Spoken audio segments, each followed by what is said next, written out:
I wouldn't have said that this is the best recording I've ever done, but I'm not up at the moment, and so I'm using my iPad. But I really like what this, well, I don't like it, but I knew what this video was saying. So it's from Nigel from the Devil's Playground 2 channel. He's uploaded this onto his channel. So I'm just going to play it. Sobering study of the signed treaties and charters between Britain and the United States exposes a shocking truth. The United States has always been, and still is, a British Crown colony. King James I was famous not for just changing the Bible into the King James Version, but for signing the first Charter of Virginia in 1606. That charter granted America's British forefathers a license to settle and colonize America. The charter also guaranteed that future kings and queens of England would have sovereign authority over all the citizens and colonized land in America stolen from the Indians. After America declared its independence from Great Britain, the Treaty of 1783 was signed.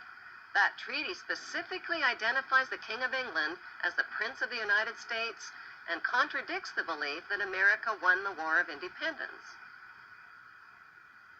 Although King George III of England gave up most of his claims over his American colonies, he kept his right to continue receiving payment for his business venture of colonizing America. If America had really won the War of Independence, they would never have agreed to pay debts and reparations to the King of England. When Congress passed the 13th Amendment to the Constitution, the U.S. President was made subservient to the King of England. The 13th Amendment is called the Title of Nobility Amendment and forbids U.S. presidents and their officials from using royal titles like king or prince or baron. For some mysterious reason, the 13th Amendment, which was ratified in 1810, no longer appears on current copies of the Constitution. America's blood-soaked War of Independence against the British bankrupted America and turned its citizens into permanent debt slaves of the king. In the War of 1812, the British torched and burned to the ground the White House and all U.S. government buildings and destroyed ratification records of the U.S. Constitution. 1 century later, a corrupt U.S. Congress committed the biggest theft in world history. They passed Paul Warburg's Federal Reserve Act in 1913, handing over America's gold and silver reserves and total control of America's economy to the Rothschild banksters. Most Americans still believe that the Fed, or Federal Reserve, is the government. It is not. The Fed is a privately owned banking system whose majority Class A shareholders are the Rothschilds, Warburgs, Kuhn & Loeb, J.P. Morgan, Rockefeller, Israel Seif, and the Lehman Brothers. This private banking cartel is the Fed and is never audited and never pays taxes.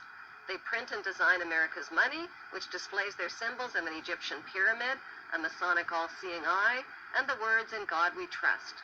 Who exactly is the God they trust? They also collect American taxpayers' money through the IRS. Then they loan it back again with interest to pay for roads, bridges, and other public works.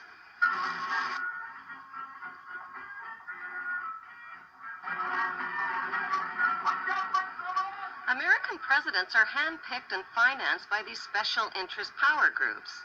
Like George W. Bush, John Forbes Kerry, whose initials are JFK, is a member of Yale University's Skull and Bones Brotherhood. The Forbes part of John Kerry's name identifies his descendancy from Captain Robert Bennett Forbes, who was a drug runner for the Rothschilds' opium drug trade with China in the 1800s.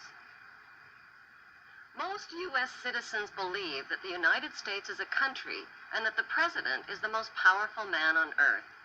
The United States is not a country.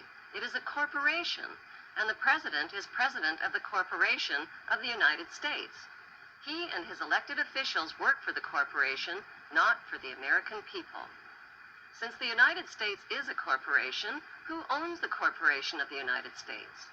Like Canada and Australia, whose leaders are prime ministers of the Queen and whose land is called Crown Land, the United States is just another crown colony.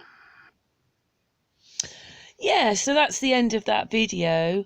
I mean, I was very shocked myself that basically only about, well, maybe about 100 years ago, that the UK became a country, that it wasn't a country before. So you're like, what? we weren't a country before 100 years ago. It's all a bit strange, isn't it? But I thought that everybody would want to see that video because I just thought that was just so poignant to the hangout that we're having tonight. So they're all tied, are they? But anyway, yeah, the Queen's still there, isn't she, in the background, always owning everything. That's what I said, isn't it? The Queen seems to own everything. Anyway, thanks for watching. Just going to turn, where are we? Screen record's going to turn the recorder off. I have to do it this way. Thanks very much for watching, and what's your thoughts?